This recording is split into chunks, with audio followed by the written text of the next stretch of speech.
দীর্ঘ দাবদাহের পরে কিন্তু এই যে সন্ধ্যাবেলা এখন মাগরিবের পরেই বৃষ্টি শুরু হয়েছে, বজ্র বৃষ্টি হইতেছে। তো অনেক দিন গরমের ভিতরে মানুষ একেবারে নাজেহাল অবস্থা ছিল, আজকে কিন্তু বৃষ্টি হচ্ছে খুলনা বিভাগে, সেই জন্যে খুব ভালো লাগছে এবং ঠান্ডা বাতাস অনুভূত হচ্ছে।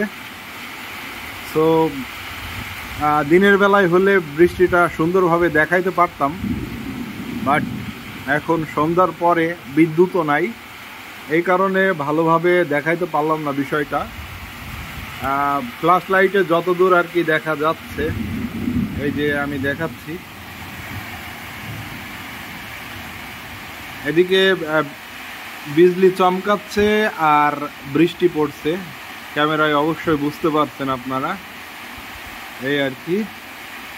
তো দিনের বেলায় হলে অবশ্যই একটু ভেজা যাইতো, যেহেতু এখন সন্ধ্যা, সো সেই সুযোগটা নাই, তাই আর কি ভিজতে পারলাম না। অনেকদিন পর বৃষ্টি দেখলাম, তাই আপনাদের মধ্যে শেয়ার করলাম বিষয়টা।